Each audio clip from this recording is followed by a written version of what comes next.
Om Shanti, everyone. Welcome. Welcome to the Monday meditation series. As always, every Monday, so we have a special guest speaker who always comes and takes us to a next level in our spiritual journey. So today we have with us Shvetank Bhai, who is going to take us through some of the subtle aspects, which is not so obvious. And then he has this balance of love and love, and he has this balance of when to use your head and heart, and he knows when to take the decision and when to follow through the heart. After a point, you need to listen to divine touching, and at the same time we need to use our sense of understanding Baba has given to us. And this topic of amnesia has always been a big puzzle for me personally. Especially, I had a couple of surgeries or minor surgeries, and I got a little bit of anesthesia, and then I used to think like, what is happening to me when somebody gives an anesthesia where I don't even feel anything, right? And what happens to a person when they were given the full anesthesia to the body, and then they do the full surgery, and then person has no awareness of what has happened, no awareness totally. And if you take it to the next level, what happens to the person when they go into coma, right? And what is that? What is going on in the consciousness? And then some people come out of coma after a decade, right? And then what is going on in this last 10 years or 5-6 years altogether? What happened to the consciousness at that time? And then how does the soul fight back? How do you use body? How much are we dependent on the body? How much can we transcend being in the body, transcend beyond the influence of the body? How much is in our control? As an anesthesiologist, he knows how much to dial up or dial down. So I always am very intrigued by this concept of amnesia. And Baba always takes us to the next level, where Baba tells that, see, it is not anesthesia which is given only to the body to do the surgery. Baba says, like, Maya is also some kind of, it gives a little blow and it puts you into a sleep. And it takes you into a total different coma when you totally lose access to what Baba said and who you really are. And we actually see Baba says, like, you are divine, you are deity, you are the most precious souls, you are the support of the whole humanity, you are the roots of the whole tree. And Baba gives so much. You are the ancestor souls. And we forget all of that. What is that anesthesia that hits the soul that knocks us out of our powerful stage? And how do we regain it? And today, without any further ado, I invite Brother Shvetank to take us through this journey, the mysterious, deep secrets of amnesia and how to come out of it. Thank you. Om Shanti. Yeah, good evening, Brother Harsha, and all of the wonderful family that I see in front of me. It is such a beautiful opportunity for me to meet all of you. Only a few months back, I was in San Francisco, and I had such an amazing opportunity to spend time with my dear brother Harsha and the rest of the wonderful family of San Francisco. And it's so interesting that in today's times, because of technology, teletransportation or teleportation is almost real.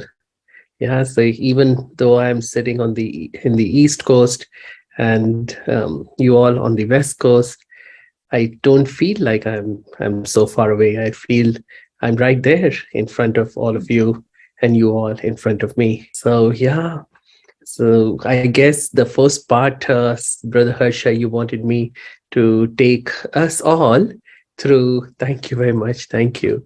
So take us all through how I transitioned to the BK life, right? And then we go on to taking up those questions that you had. which hopefully I'll be able to answer, because honestly, even science doesn't know too much yet. And I will try to answer these from the point of view of science for sure, and then from the point of view of what Baba says. So, yeah, going back into time, going back to the times when I came to Baba, it was the year 2000.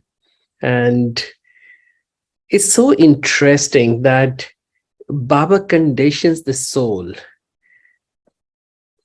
quite a bit actually before I feel. I don't know how it was for all of you, but I feel the conditioning that happened to me was over many years.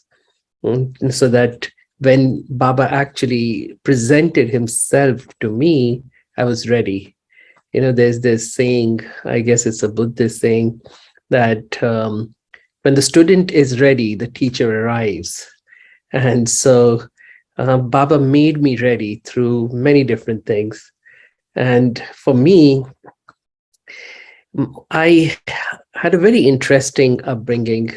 My parents, right from childhood, taught me how service is important, and how happiness of the other is more important than your happiness, and that sacrifice is the true way of life. And my dad used to bring me all these spiritual books to read, and at a very early age I read the unabridged Mahabharata, Ramayana, many different commentaries of the Bhagavad Gita, Western philosophy. And then as I grew older, I got the opportunity to even explore many different philosophies: the East, the West, the Indian, the ancient Indian, so many different things. But the interesting thing is that normally when people have read so much, there is an arrogance that comes with that. But thankfully, what happened for me was, first of all, actually my dad too, right from beginning, he would emphasize that at no point should a soul become arrogant, or a person should never become arrogant. And humility is the biggest gift, if you will, that you can hold on to and give to the entire world. And in fact, he, in any time, when I would try to be a little smart, a smart aleck, he was a very um, smart mathematician. He used to create these exam questions for even people in engineering and high level mathematics. And so anytime, and during my childhood, when I would become a little smart aleck, he would create a question, a mathematics question for me. And he would make me answer that, and I clearly wouldn't get the right answer. And then he would say, see, you're not as smart as you think you are. And so this was a very early kind of lesson in humility. And as I read so many scriptures, the interesting thing that happened was that I became more confused. The more I read, the more I got confused. And there was a time when I went into a state of existential vacuum, an existential void, because I wanted to understand the true meaning of life, the true purpose of life. And I remember there was one time some audio cassette by, I guess, Osho, that I was listening to very early on before coming to Baba. And I still remember those words. And he said that, then, is human life just for eating, drinking, and procreating? Is that all human life is for? And clearly it's not. And that there is a higher purpose. And I still couldn't understand, where is the higher purpose? How do I get to the higher purpose? And there was an intense soul searching, an intense frustration, if you will, that was brewing inside me. And also, as I was in medical school at that time, I found that there was a lot of poverty in the place where I was not practicing, but I was doing medical school studies. And then we would go to the hospital where there would be, clinical experiences that we would get. And because of the poverty, because of lack of resources for patients, they would often bring their children or the family members at very late stage of the disease, and often we would not be able to take care of them, and we would see them dying, and it's very interesting that every time I would go towards the hostel, the boys' hostel, the place where we boys would live, and there was girls' hostel, there was boys' hostel, there was medical school, and there was the hospital. So between the hospital and the hostel, there was a morgue. So every time we would go towards the boys' hostel, I would see somebody being brought, somebody being brought. And there was a time when seeing day in and day out death, death in my hands, while taking care of the patients, the sense of helplessness that would ensue while people are dying, and then the sense of total failure, if you will, when these bodies would be brought there into the morgue. And I felt as if that it's in it's there was so much of void that I started feeling. And at the same time, I had a lot of attachment to my family members, and I always would start seeing my own family members, you know um, as well in the morgue, if you will. I would see my mom, my dad, my sister, and I would have this very severe um, internal pain. I couldn't bear to see this all happening. And so I said, I have to do something about it. I need some more answers. I need to understand the truth. And so there was this deep searching for truth that eventually led me to the Brahma Kumaris. And it's very interesting again that the Brahma Kumaris Center that was in Raipur, where I was doing my medical school, they had organized a program at the medical school itself in the auditorium. And so I had the opportunity to attend that. And I had a fantastic experience when I was listening to the meditation commentary that was being conducted by one of the sisters. And I knew that I wanted to know something more. Something in me was telling me that my answers, the questions that I have, will be answered here. There was some deep voice that was telling me. And also, it's again, very interesting that not too long before this program that the Brahma Kumaris had at the medical school, I had a dream. And in the dream, I saw Brahma Baba. I didn't know Brahma Baba at that time, but later I realized it's Brahma Baba. So the way this dream rolled was, I was sitting on the top of a big building, on the parapet of the building, and I'm just looking up in the sky, and suddenly I lost my balance, and I'm falling down. And it's a free fall. And then suddenly I see, as I'm falling down backwards, and I'm seeing the sky up there, I see somebody very tall, wearing white clothes, wearing a turban on the head, with a mustache and extremely long hands. And these long hands reach out to me and pull me up. And so again, there was this feeling that almost on one hand, there was this impending doom kind of feeling, but at the same time that there is hope that somebody is going to pull me out. But who's going to pull me out? What is this doom? What is happening? I really didn't know. And then when I came to the Brahma Kumaris Center the following day after the program, I saw this huge picture at the main center in Raipur. There's this huge picture, like from the bottom of the floor to the top of the ceiling. It's a huge picture. I would say at least, I don't know, 15, 20 feet big, long picture. And so I saw this Brahma Baba's picture. So that's the man I saw in my dreams. And for me, after that, there was no looking back. I never had any questions, really, very simple questions, but I totally gave in to what was being told, because it started making so much of sense to me. right away I felt as if all the questions that I had were being answered, almost as if all the pieces falling into the right places. And most important thing that I found was that everything was so practical, that I have to change my life. If I want a better life, I am the one who has to create my own life. And so this is how, step by step, I experienced the beauty of Baba's knowledge, and of course the love that you get at Baba's centers, the sisters, the brothers. It was amazing. Baba's tolis, Baba's Bhog. I got so much of love everywhere. I got involved in Baba's service at a very early stage. And we would go and mop at the center constantly.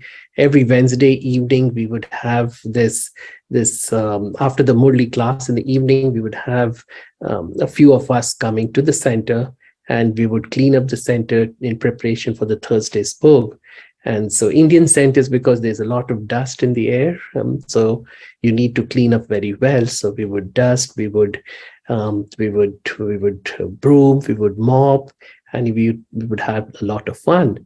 And so this way I became very close to the center. I became very close to the seniors, and one thing led to the other. And then I realized deep inside that no matter what happens, I will never leave Baba. There was this clear faith, there was this firm faith, there was this 100% understanding that whatever Baba is saying is truth. Although I couldn't understand what Baba is saying right away, there were many things that I had to table for later, but I knew that whatever Baba is saying is for my own benefit. So this is how it all continued. I finished my medical school. I finished my residency at that time. And in those 5 years where I was in Raipur, I got a lot of sustenance from the centers there. The center was just a mile away from the hostel and hospital. So we would go many times, twice or maybe even thrice a day. We would spend a lot of time in the center. So this is how we got a lot of strength, if you will, a lot of sustenance from Baba Center. And then after that, we moved to US, and we moved to US in 2006. And after that, we have moved to many different places within US. But wherever we have gone, we have always tried to serve Baba. We've always tried to do whatever little we can to help others around us. So yeah, this was the journey coming to Baba, the transition from the Lokik to Baba. Yeah, Harshabai, is there something else you would like me to? Yeah, no, this is great. Um, so if you can share something of that initial days, that really initial experience, like, I mean, that's amazing. You had a vision of Brahma Baba, and then when you saw them, you connected the dots. If you can take a couple of minutes to take us into that space with little commentary, that will be great. Yes, why not, dear brother? So yes, so let's take a few minutes to go into that inner space of ours where we can truly experience Baba, where we can be who we really are, souls. We get so caught up thinking ourselves to be bodies, even though we know for sure now that we are not bodies, we are souls. Yet we get caught up with that. So let's go back to that state of soul consciousness. And this space automatically opens itself to the presence of God, presence of Baba.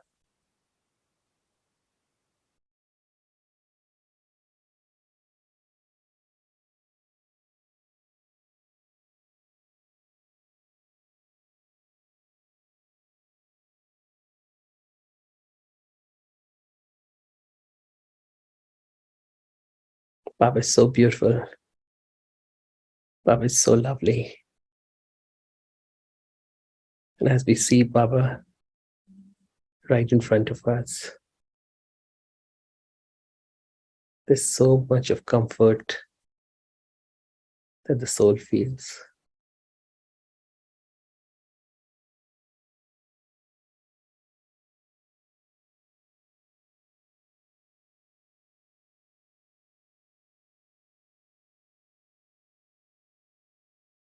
Allow the soul to heal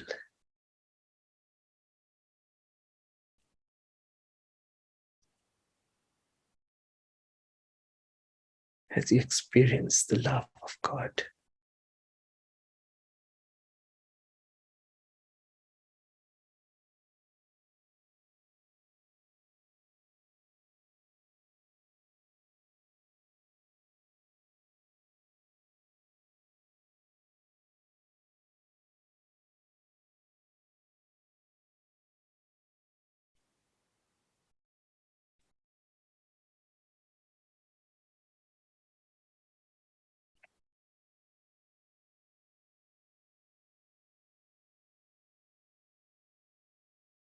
Shanti.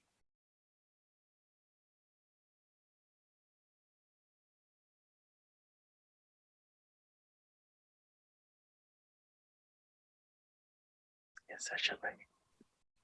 Thank you. That's beautiful.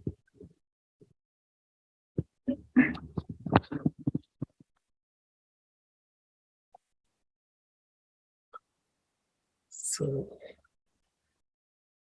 as I continued with the journey, one of the few things that I felt that, the aspect that I was thinking about speaking was the feeling of surrender. And the interesting thing was that in my life, I was a control freak, a very type A personality, very go-getter kind of person. And I always wanted to control everything. And over the many years that I've been with Baba, it's almost 22 years now, or in fact, more than 22 years now, I have realized that what Baba teaches us, that there is very little really in our control. In fact, there's quite a bit in our control too. And in a way, I've realized that what I like to call, and what the ancient Greek philosophers, the Stoics, used to call as the dichotomy of control. And what that means is that there are things that we can control, and then there are things that we cannot control. What we can't control, we try to control. And so in the process of trying to control what we can't control, we lose all our energy to it. We run out of energy, and then we do not have enough left, or enough energy, enough resources left to try to control what we can't really control. So in other words, if someone says something to us, and there was a time when I used to get very upset, I used to get very hurt. I was pretty sensitive. And I realized that I cannot really control what others do, what others say. But what I can control is my reaction, my response to what is happening to me, what others are doing to me. And I realized that, again, if I put in all my energy, all my resources into trying to control others in the way they behave, then I will really not be able to have any energy left, any resources left to try to transform myself, if you will, as needed based on the situation that is arising in front of me. And over time, I'm seeing that truly, what can we control? What is in our control? You look around you, you see the sun coming up, right? Every day in the morning, and then it sets in the night, in the evening. Can we control that?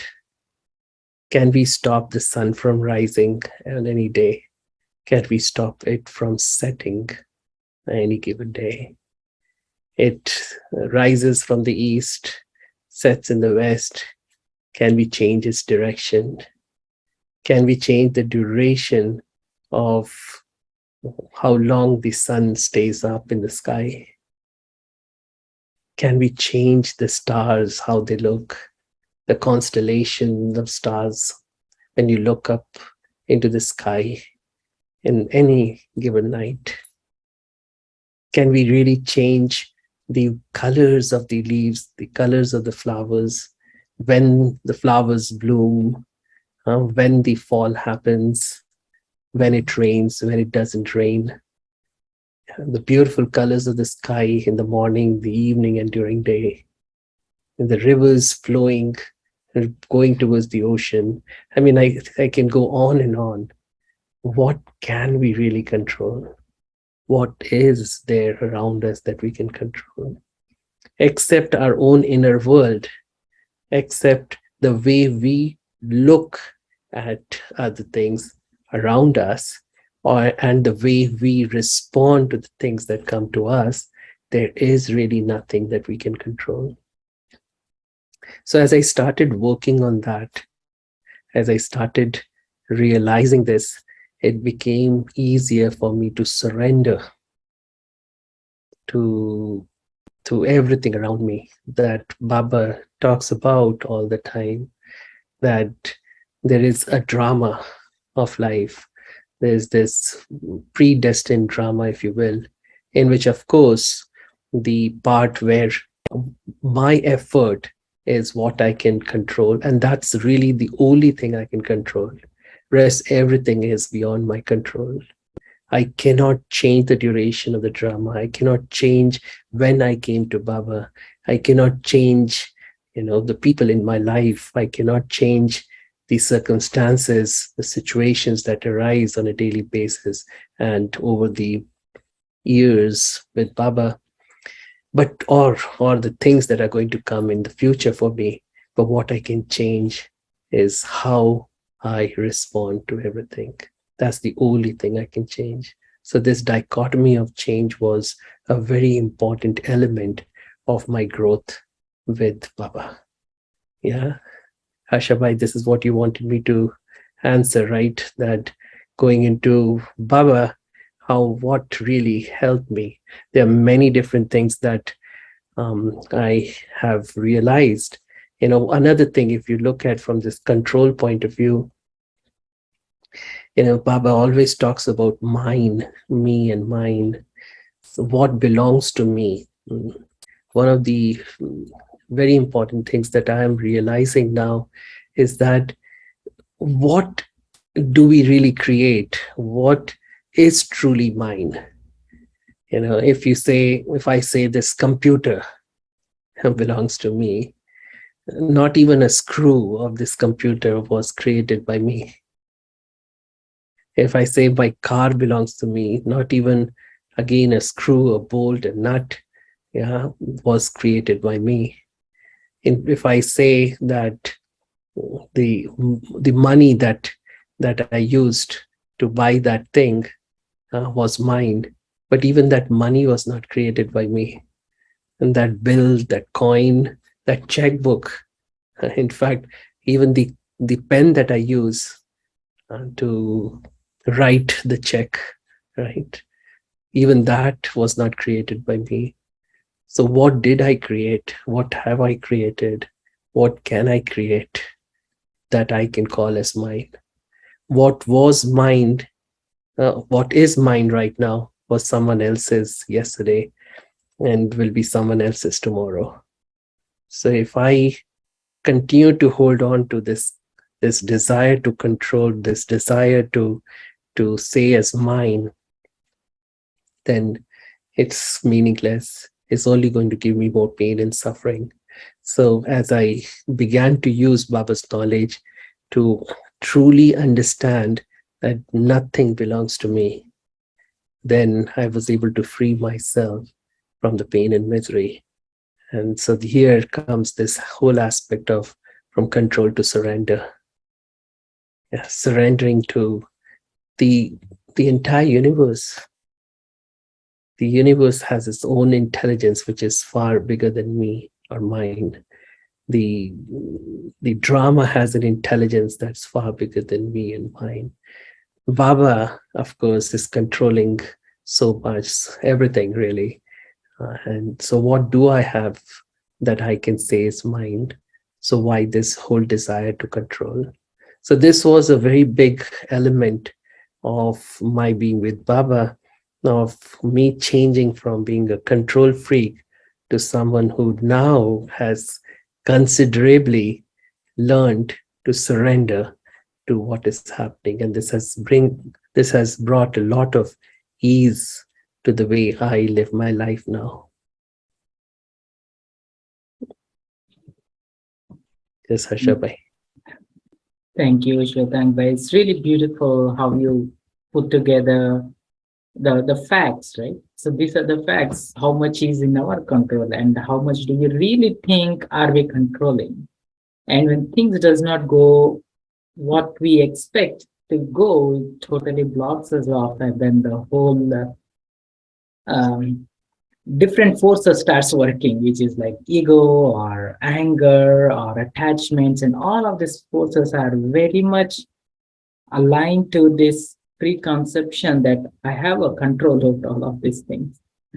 And yeah, and surrender is another tricky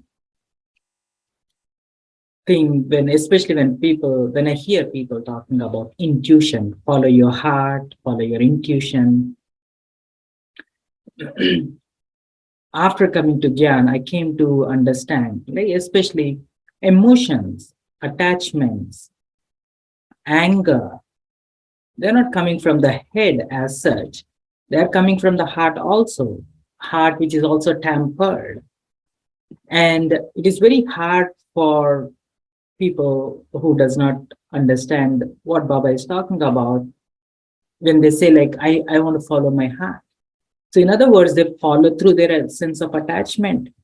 True. They follow through their sense of anger. They follow through their sense of, in the name of self-respect, they might follow through the path of ego and arrogance. And then pretty much they feel I'm very much aligned to my heart, you know. So it is very... But the heart is not calibrated. The heart is... that is right, out of tune. Right. The heart is misaligned. So yeah, they may be following the heart. And I have done that too. I am guilty of that too. I've realized that there have been times when we think that we are, or I've thought that I am in the right direction. I follow my heart. I feel that, there's this connection with Baba. And then, you end up doing things which are not right. And so again, Baba is there to guide us, but are we ready to surrender to Baba's guidance, or we still want to continue to use the ego, if you will, or the wrong understanding that we have held on to for so long to continue to guide us? So we have to decide for ourselves. And I've realized that, in more, if you think about it from a surrender point of view, there is at every point you have to make a choice. Life is all about choices, and you have to surrender to one choice or the other. See, at this point, at this moment, I could be in the bed, taking, sleeping, or I can be here. So if I'm here, I cannot think about sleep and feel, why am I not sleeping? Or if I'm sleeping, then I'm missing out on this, then I can't think about why I'm missing out on this. So we have to make a decision at every moment. You can't get both. You can't get everything in life. And whatever choice you make, you have to surrender the rest of the choices to the universe and say, hey, I made this choice, in Baba's remembrance. This is what is the need of the moment from me. The universe, drama, Baba wants me to serve in this capacity at this moment in this way. Let me do that. And the other things, because at there will always be many things going on simultaneously. And this was one of the biggest problems for me. I wanted to do everything. I wanted to achieve everything.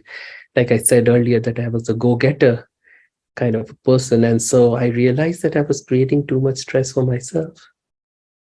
So I make a choice, but I surrender the rest of the choices to the universe. That, like, I can give you a simple example. It's a lovely evening, the weather is good outside. You can either go outside for a walk, or there is a wonderful book that you just brought from the library to read, and so you have a choice between going out for a walk or reading the book. You can't have both at that moment, so you have to choose which one, and then you know let go of the other choices. These are the things that I realized were holding me back and moving forward in Baba's knowledge. And another aspect, if you will, I can take this a little further, if that's okay with you, brother. Yeah. Yeah. One of the things that I have found right from a very early age was this whole aspect of giving. Baba teaches us really speaking, we are devtas, that is, we are givers, and that consciousness has to be alive, that has to be active in our hearts. Only then can we really be prepared, if you will. We can prepare ourselves for the golden age. So this devta consciousness, that is this giver consciousness, was something that on one hand was very natural to me because of my upbringing. My parents always taught me that, there was one phrase I remember my dad always would say, that whenever you are with someone, friends or wherever, be the first to reach for your wallet. And so it's very interesting. And the second thing he always said, that be the first to say sorry.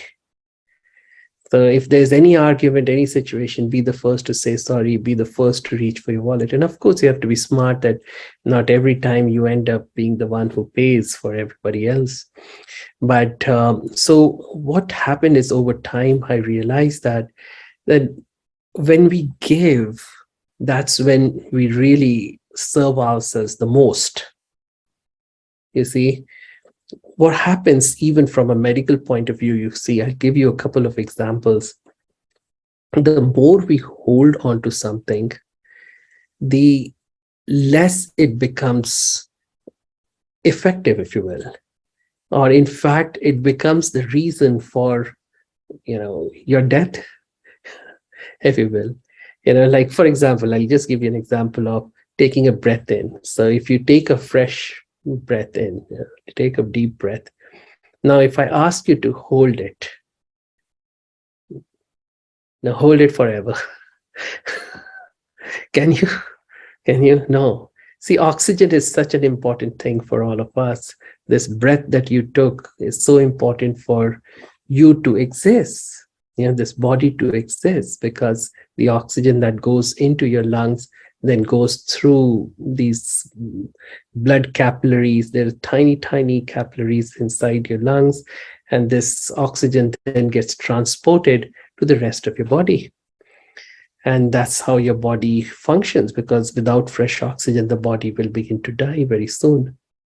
Now, although this oxygen is important, the breath that brings the oxygen is very important, but it's only important for a couple of seconds. Then you have to let go of it. You can remain alive only if you let go. And whatever you breathe out then becomes the breath for someone else. Right?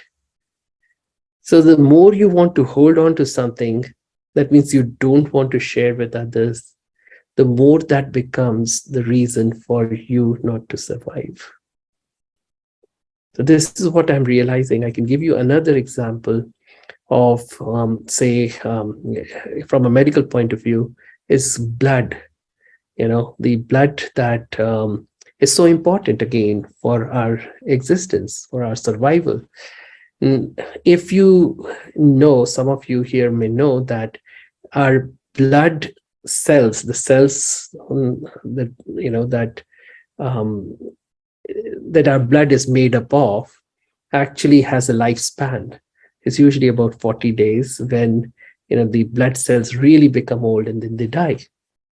There are different types of cells in the blood, and each one of them has a different lifespan. But in general, red blood cells 40-ish days, and after that they die. And so as they approach, say, 30 days and whatnot, they start to really become old. And just like old people, they're not flexible enough, right? So the red blood cells, as they age, they also become less flexible, which means that their flow inside the body becomes hampered as they grow old. So, some of you who are not in medical profession would know this, but maybe some would know that there are certain blood vessels which we call as capillaries, which go into, say, our liver, kidney, brain, heart. They're so tiny that actually one red blood cell can pass through those capillaries at a time. One red blood cell, which is in microns, 10 to the power minus 6 meters, that tiny, the red blood cells. And so these capillaries are very tiny too. So in a way, the red blood cells have to, be flexible so that they can pass through the capillaries well. But as the blood ages, as these red blood cells age, they become less flexible. So there's more stasis of blood in the capillaries. And so your organs, the major organs of the body, like heart and liver and kidneys, they actually get less oxygen as the blood cells age. So one of the very important things is donating blood. So if you give blood, then your bone marrow is, is stimulated to create new red blood cells. And these new red blood cells then are able to pass through the capillaries in a much better way. So your body actually gets healthier if you donate blood. So your donating blood actually serves others. It helps others. So when we give to others, that's when we actually survive. There is this book by I can't remember. Suddenly I'm blanking out on the name of the Prophet. The Prophet, yes, the book Prophet. Some of you probably know this book by Khalil Gibran. And he talks about how giving is actually living. And if we hold on to something, then we actually are not able to survive. So we have to give. And what I'm realizing more and more now, that giving, not just like Baba is saying, that, not just giving, but giving unconditionally, giving fully, giving completely without any expectations. And if you look around you, look into nature, I love to go out into the nature, and I've been thinking about this in many different ways. And you look at, see, for example, the river. The river always gives water. The river never drinks its own water. A tree never eats its own fruit. Isn't that interesting? In fact, even these sheep, if you don't remove the wool of the sheep, they actually are not able to survive. They actually need their wool to be removed. So you see how there are numerous examples if you look around in nature. The flowers, for example, never actually enjoy their own fragrance. They create fragrance for others. The fragrance attracts bees, the fragrance attracts hummingbirds, and then there's cross-pollination, then flowers grow everywhere, and it becomes a beautiful place. And all this, the way nature works is it always gives. It gives, and only gives. Never asks for anything. In fact, it never even asks that whether this what I'm giving is something that someone else deserves or not. It doesn't even ask. Many times I found myself asking, does this person even deserve what I'm giving to this person? Yeah, and then I realized that you take the example of an apple tree, or even again a river. Does the river ask the person who has come to the river to drink water, are you truly thirsty? And if you're not thirsty, then you know what? I'm not going to give you my water. Does the apple tree ever say, hey, are you really hungry? If you're hungry, only then I'll allow you to take the apple. Are you really tired? Only then I'll allow you to sleep under my shade. But you don't look very deserving, so I'm not going to give you that opportunity. Go away. Never says, nature never says. So then why do I allow myself to indulge in these kind of thoughts and to restrict myself from giving? So one of the things that has really, really helped me in Baba's knowledge in these many years is understanding what giving really is. The art of giving, learning this art of giving. And the more I give, the more I'll receive. The more I hold on to things, is the less I'll be able to give and the less I'll be able to receive. So this art of letting go, the art of surrender, the art of not in that control mode is what I feel was the most important thing that has served me in Baba's knowledge. Good enough, Brother Harsha. It's so beautiful. I'm really enjoying that. The very process and phenomena of the flow. Energy has to flow, and then as you allow that flow to happen, your capacity to give also increases. Like you're mentioning, like more you donate blood, your bone marrow is doing its capacity to have fresh blood in your bone body is increasing. Its capacity to create more is increasing.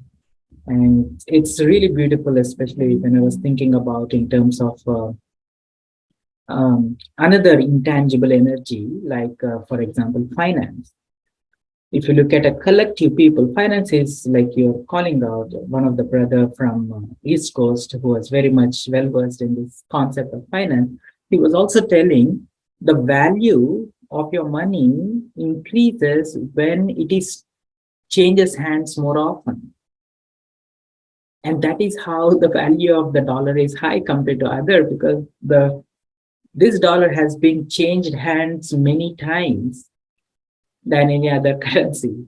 So more you allow the energy to flow through you and allow Baba take energy from Baba and allow that to spread it out, your need in this world will start increasing, and you will be uplifting the whole collective, and your capacity to uplift the collective also increases.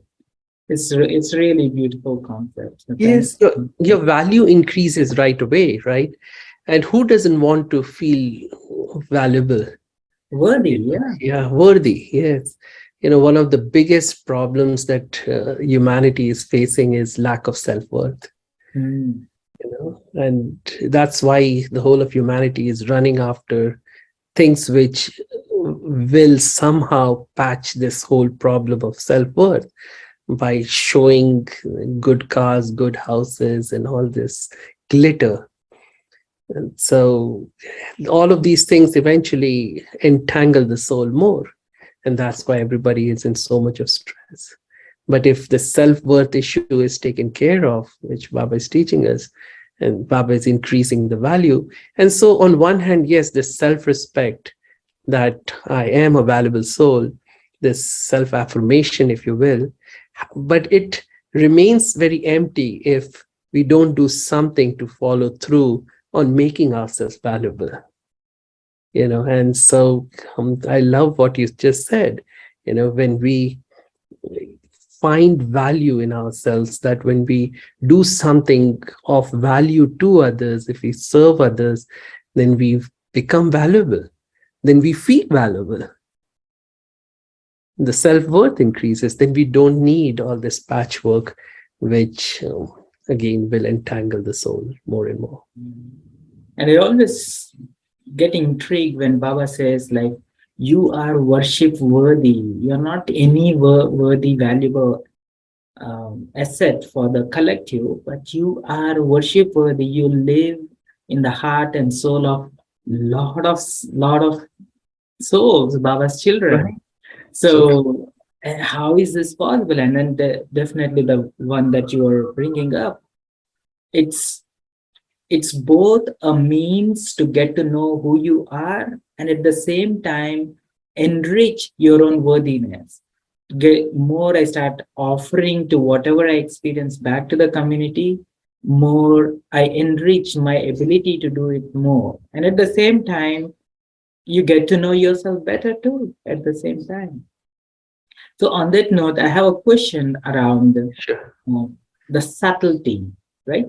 So this is one of the things that always comes, when Baba said the last final three words Brahma Baba said is Nirakari, Nirvikari, and then the third one, Nirahankari. Vikars also include Ahankar, but again explicitly Baba said Nirahankari, where Baba said that you should not even have an identity that I become worthy of worship. Right. Even Right. that also has to be surrendered and then move forward.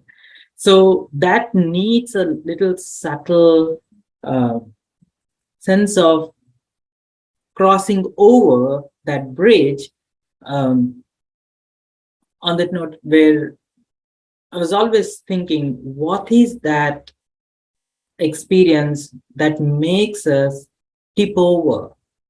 When you're feeling that, oh, you're offering good things and people are taking benefit of it, and then as a result you get a lot of blessings back towards you, and it's a good feeling, it's a good acknowledgement of your true self. But as you're acknowledging yourself, something else is beefing up which we don't want it to happen, right? Right. And at that time where something is ballooning behind the scene, what is it that you feel? Because you mentioned this in when you're here, that I felt that, look, I got a lot of recognition, and I realized that I'm stepping into that space of arrogance, and I need to pull the plug out of it. And then what are some of the tips that you tried it out for yourself that worked, if you can share around that part? Yeah. So, see, our medical profession, in a way, very easily lends itself to arrogance, And so, I studied very well during medical school. I did pretty well, and then I went on to do my residency in anesthesiology back in India.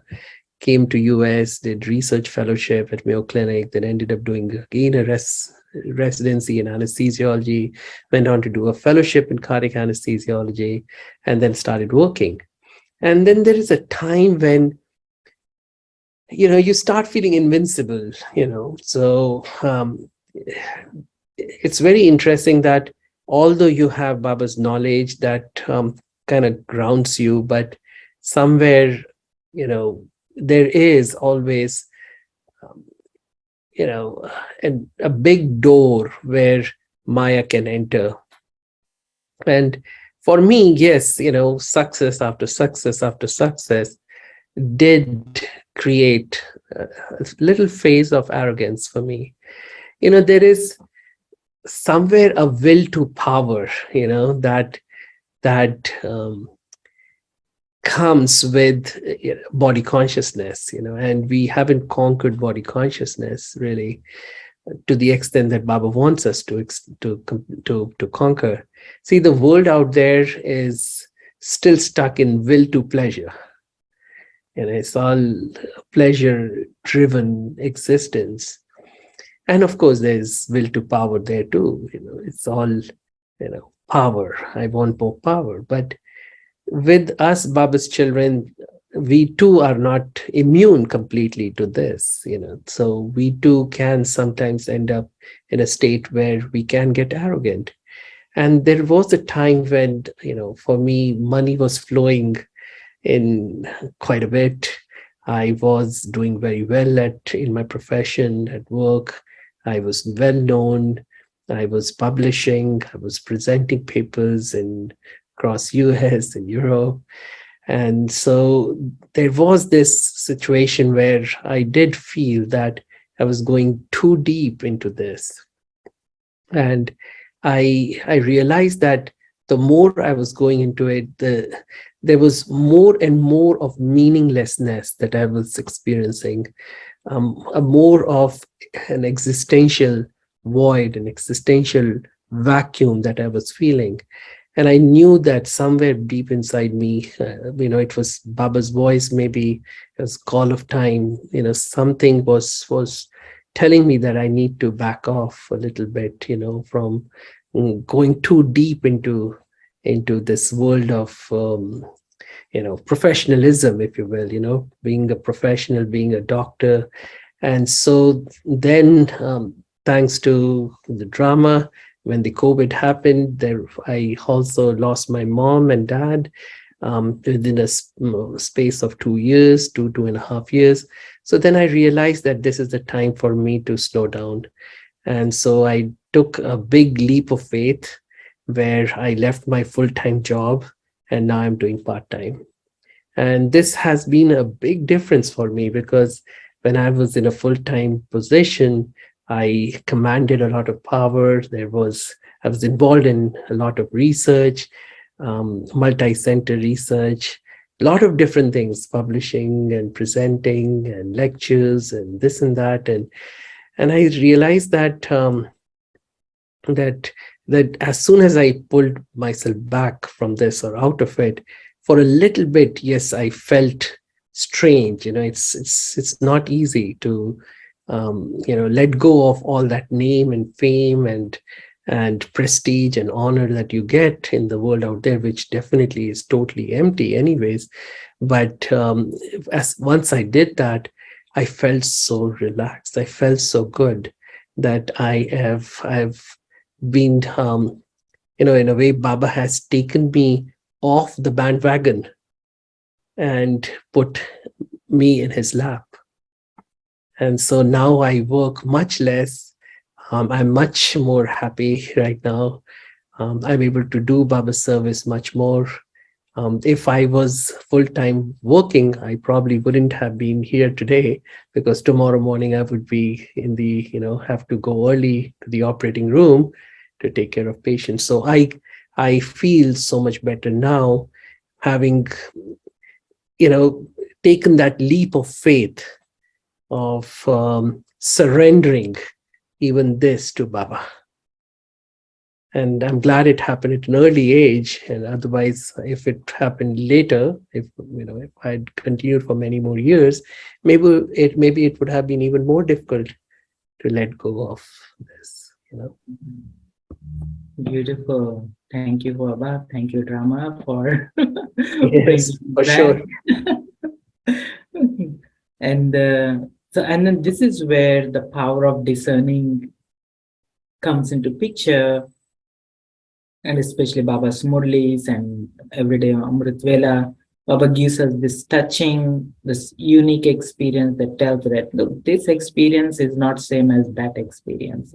Sometimes we get so absorbed in the name of service, and that projects may not be a professional projects. It could be Baba's projects. Sure, right. And we get so absorbed into it. And of course, people take benefit from whatever seva that we are doing. And in a very subtle way, some balloon starts bubbling Right. up. Yes, for sure. So we have to learn that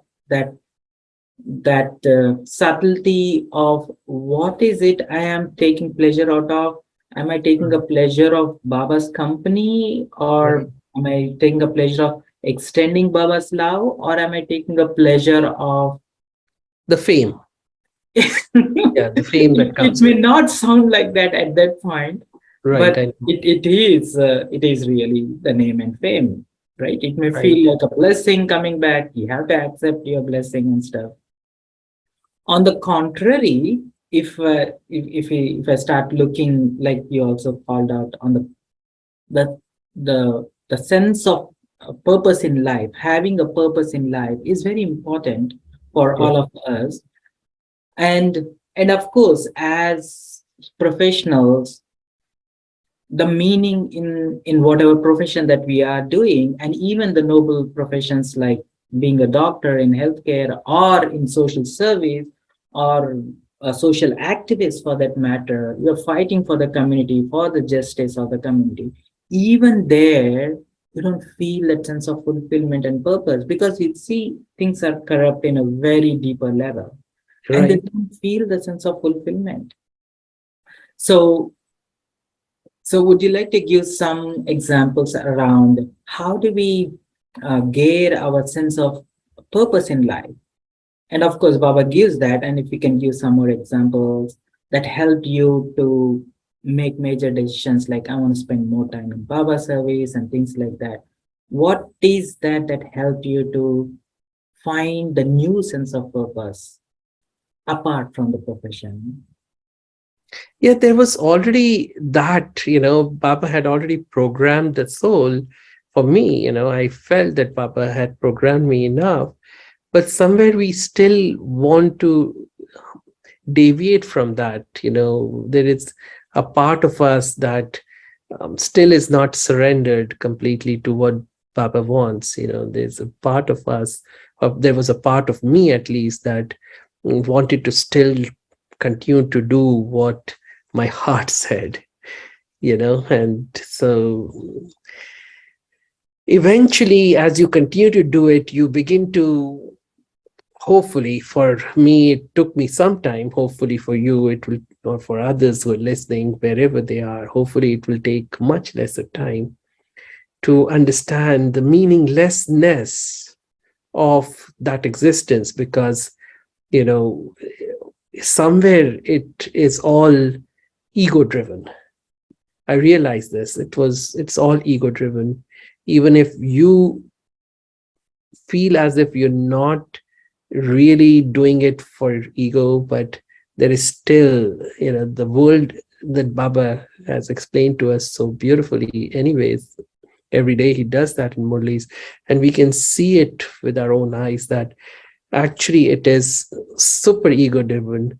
And so whatever we do in this, it's going to follow the law of diminishing returns. It's never going to give us a true sense of purpose. But when we come to Baba, and when you serve in Baba's cause, that's when you begin to get that true sense of fulfillment. And that's what I was yearning.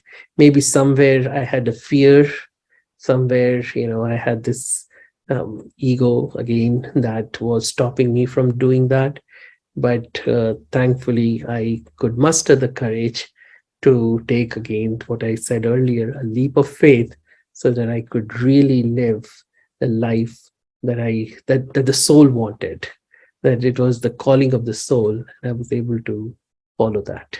So I thank the universe, thank Baba, thank Brahma, thank time for allowing me, for helping me, for guiding me to do this. And I feel so much better now.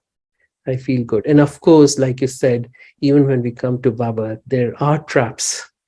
You can still get into traps of, yes, I'm doing such good service. I'm helping so many people. I'm involved in so many projects. I'm the director of this. I'm the in charge of this. I'm this, that, so many things can happen. The titles are there here too, So that's the next level that we have to quickly, pass through. And maybe hopefully we jump over those, so that we never get entangled in those things. So yes, we have to keep our eyes open. Life in general, it's important that we don't live like zombies. The people out there are living like zombies anyways. So we, thankfully, and hopefully when we listen to Baba's Murlis every day, we sit in Baba's remembrance every day, every day we get the chance to examine ourselves very carefully. We get a chance to open our eyes a little more, and so we can move forward without getting stuck anywhere. That's the hope. And that's how I felt. I feel still today that there are definitely a lot of places where I can get stuck, and I try my level best not to get stuck. If I do get stuck, I take Baba's help to get unstuck. Yeah, and beautiful. So on that note, the word that you use is the traps, right? The trap could be very visible, trap could be subtle, trap could be within the in this path of Maya. Like in some of the True. movies, Baba says was tells that, okay, I think recent Murlis where Baba was telling like, are you ready to take the promise? And then when Baba said that, okay, as you're raising, Maya is also listening to this promise. Yes. So Baba is cautioning immediately when you're making a determined thought or commitment towards something. Baba is cautioning, look, Maya is also listening, right? Right. And this trap creates a sense of amnesia, and especially Ravan, when we use the word Ravan, it is like very visible.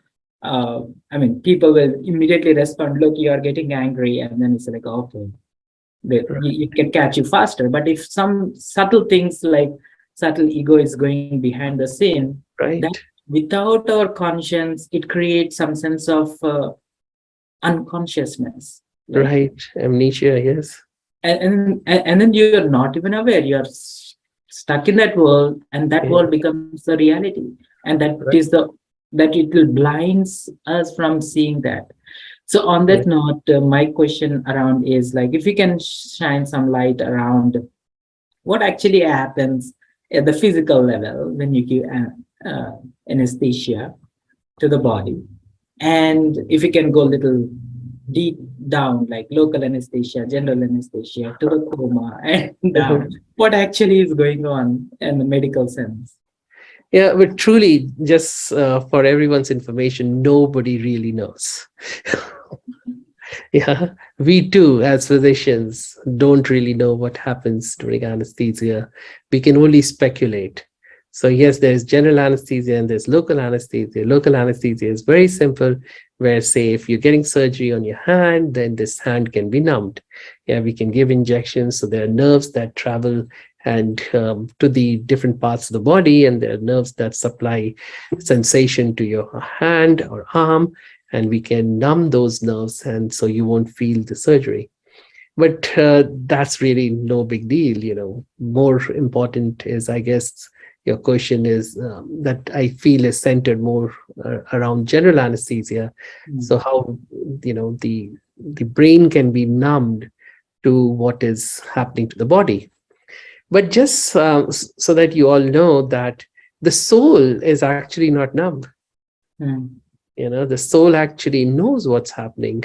And even now in science, we are realizing this. There is something called as explicit and implicit memory. There's a lot of research that's happening in this area. So many times when the patients are under anesthesia, the explicit memory, that is, the memory that is very easily to recollect, to recall, that is reduced or gone, but implicit memory is still there many times. So, for example, we have seen, like, there was one study that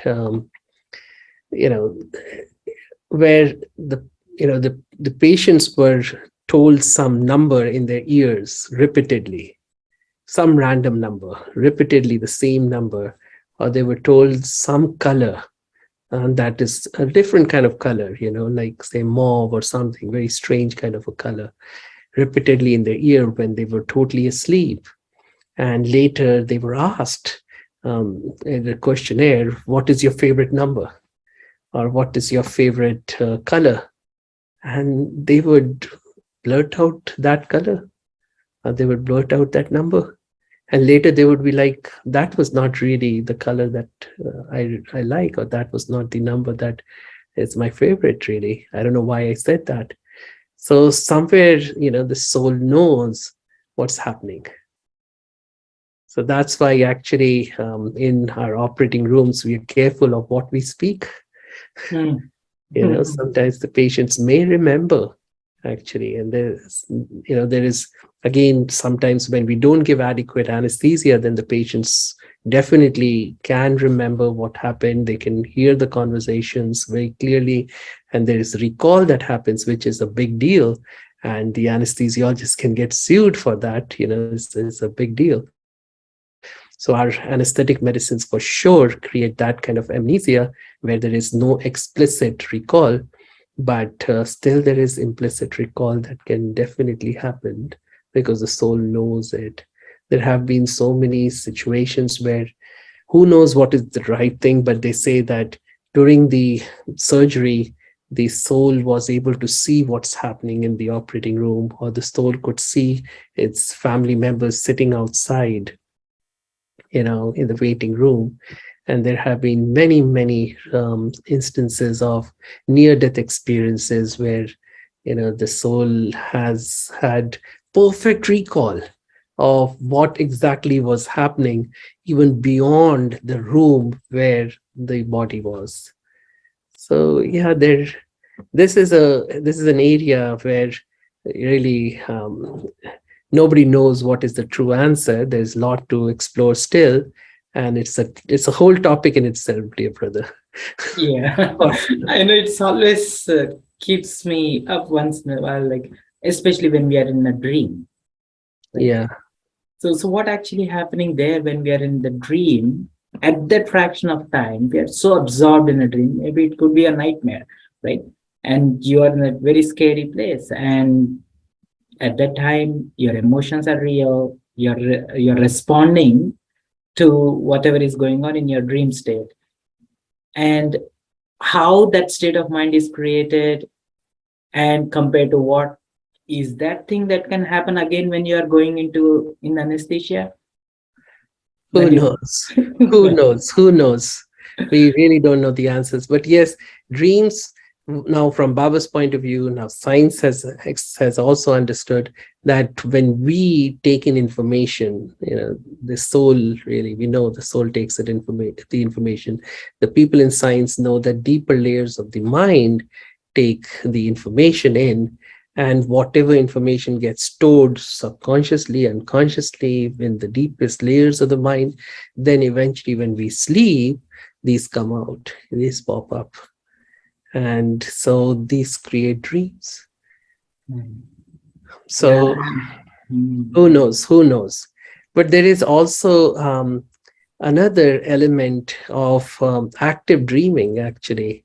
In science, there's a lot of conversation about how we can dream actively, and you can read about it, I guess, that you can go into states of dream where you can go into different layers of dream, like you can dream that you're dreaming, so is it making sense? So you Yeah. can actually go into deeper layers of dream. Papa doesn't talk about all this much, and there's a lot there which I myself honestly have never tried to explore too much, and I don't think science knows much about it. It's still speculating. It's still giving out different theories. But from Baba's point of view, we know that if we can filter out the negativity and just allow only the best things to enter our intellects and then into our sanskaras, then that's what's going to bubble up as dreams. So I have seen that, many times I go to sleep, reading a book about Dadi Prakashmani, then I'll have a dream about Dadi Prakashmani. But on the other hand, if I have dreams about, something negative, And that's what I have. I mean, I think about something negative, then that's the dream I have. So I'm sure each one of you has had the same experience. So you've seen many times that negative dreams really leave you so high and dry, right? Mm. I'm sure the next day you feel a little uncomfortable if you've had a real negative dream. So why go into anything that would create negative dreams? Baba has told us, fill your whole day with positivity as much as you can, and then you will have wonderful dreams. And so the next day will also be beautiful, Mm. And right? that's beautiful. And that's where I was leading this conversation towards the subtlety of our meditation, right? Like the gross way is like just put some headset and then repeat every word the commentary is telling. That is one version. And then you take one thought and then stay with that thought, feel the thought, and then stay in that presence, and you'll experience something different. And then you're going to deeper and deeper states. And as we are going through that, and then I might have shared this to the group before also, always intrigues me the journey of Dadi Chandramani, who was remembering Baba, and then she slept through that, and something happened. She left the body, and but she was in a very deep remembrance of Baba, and then she was there with Baba. And in reality, she already left the body.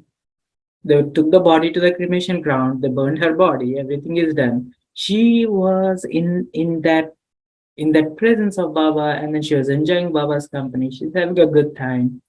It's as if this is what I've been doing every day, and there is nothing different today. And then after a while, I mean, this is all coming from the Borg message.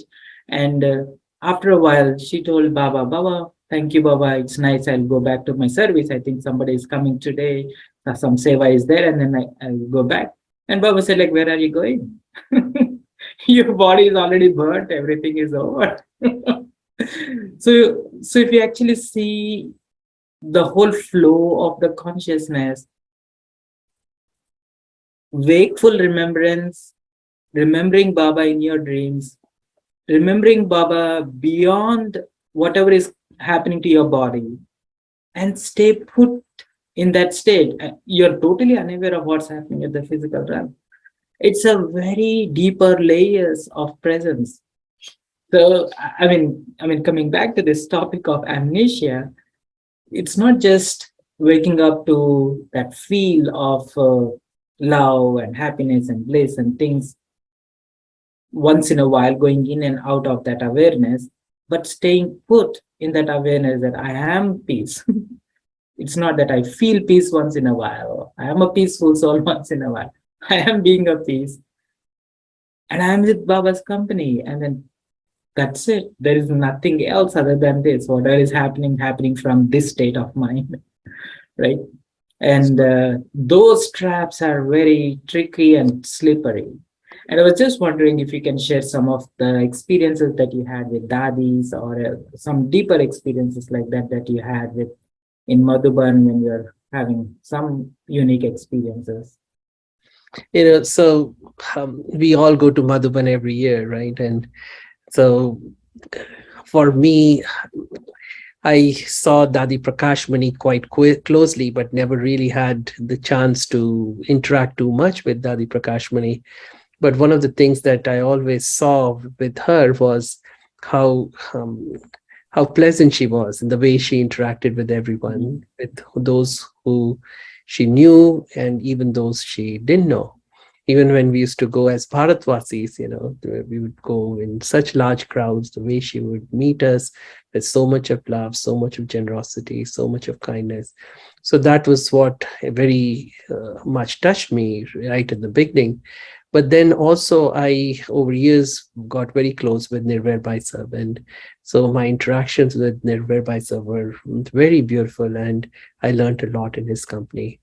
So with all the seniors that you interact with, each one, I mean, how many can I name right now? But you learn so much with all of these seniors who have made their lives as an embodiment of all that Baba has spoken in Murlis. and whatever Baba teaches, you see them as embodiments, and there's so much to learn from their lives. So one of the things that I feel that Baba has or drama or the universe has given me a gift is to observe. I like to just truly observe things. I have a good observing capacity.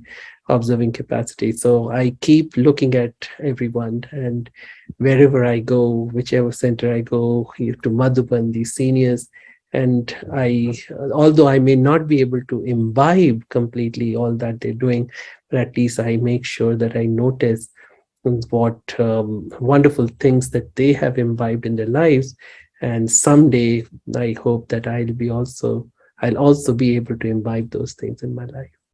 So you don't have any personal experience with dadis, like maybe that's what you were hoping to hear something, but just generally how much I've seen these dadis and heard about how Brahma Baba taught these dadis, individually as well as collectively, and how these dadis then went on to teach others, and how their lives were truly the way Baba wanted, you know, everyone to be, and how they embodied all the qualities of Baba. So I feel very inspired when I read their stories.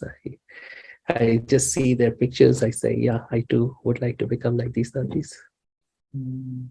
Thank you. And definitely it is not always rubbing shoulders, then only you get to know a person. It's like getting influenced by their presence.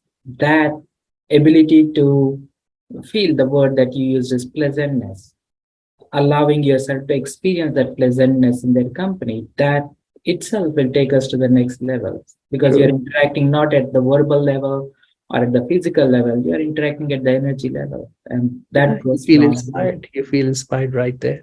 Yeah. Yeah. Yes, in a subtle way.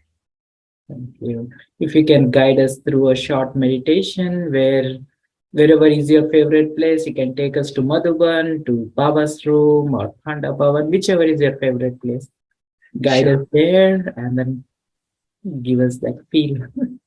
Yes, I was hoping that in this last few minutes, I give everyone the experience of giving. Sure. Yeah. Yeah. So you see, Baba wants us to be givers. Baba wants us to be devtas. So I inspire everyone to hold this consciousness that you truly are devtas. You truly are givers, and remind yourself that everything in the whole universe, all of nature, is truly a, in the giving mode. They're all embodiments of giving, really, the whole of nature. And like I had given the examples earlier, the river never drinks its own water. The tree never eats its own fruit. The flowers never even smell their own fragrance. The sun never shines bright in the sky for itself. The clouds don't rain for themselves.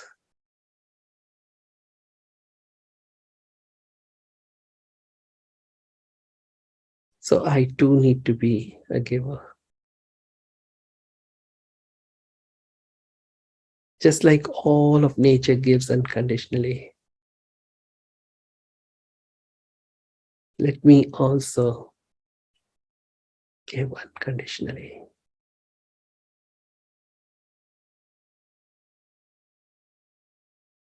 Baba has no agenda for himself. But can I too let go of all my personal agendas? Can I too surrender all my desires?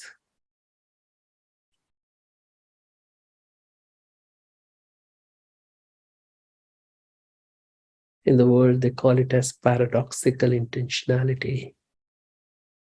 The more we run after happiness, the more we run after gratification, the further we kick it away.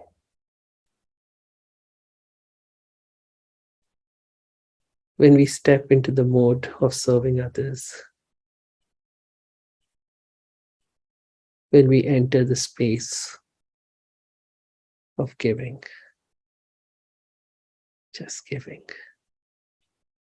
wanting nothing in return. Because giving is living, and not giving or holding back or holding on to something is dying.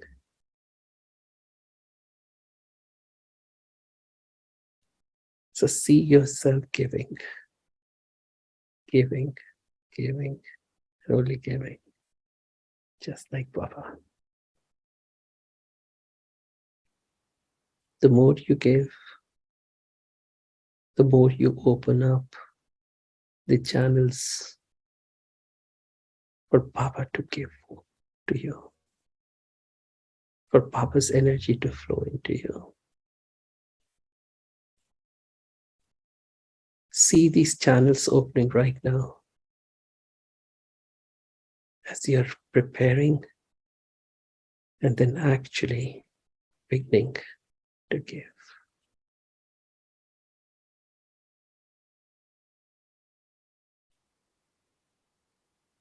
See everything that you're holding on to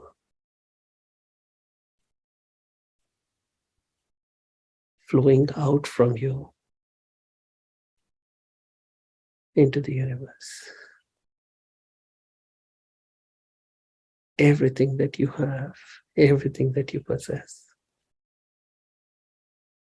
beginning to serve others.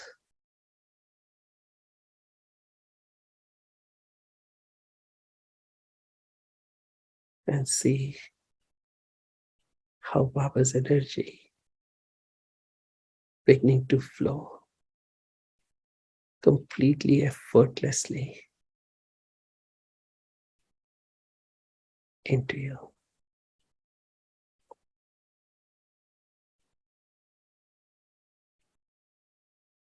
Give, give, and only give.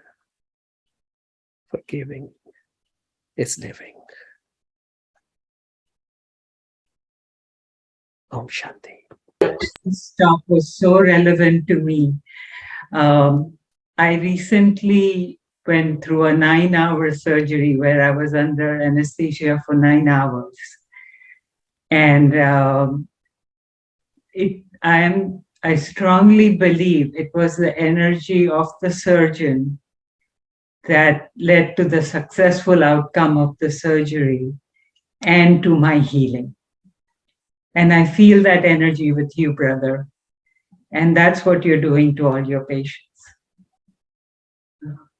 Then congratulate you for giving up all the power traps and deciding to heal your patients.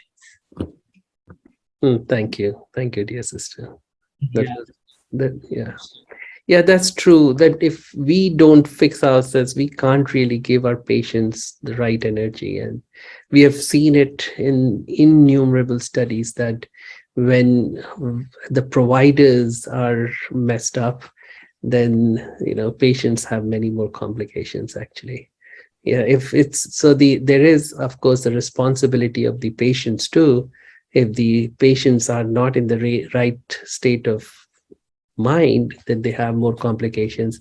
But also a lot depends on the providers. So I try my level best that when I go to work, I take the right energy into work, into the hospital, and especially into the operating room. I take Baba with me so that patients do get served. I totally feel that Baba arranged for this surgeon because that's the only surgeon I talked to. And I would not have gone ahead with the surgery had it not been him. And I'm totally convinced that he said that I'm healing much more faster than any of his other patients. And I feel sad that the doctor's profession, which is meant to be a healing profession, the way the new doctors are trained, one of my friend's son who's being trained as a surgeon says he's become immune to the suffering of people because he sees so much of it. So that's the energy that's going on out to the patient, that I'm going to fix you up and get on to the next one. So thank you for being a true healer. Om Shanti. Om Shanti. Thank you.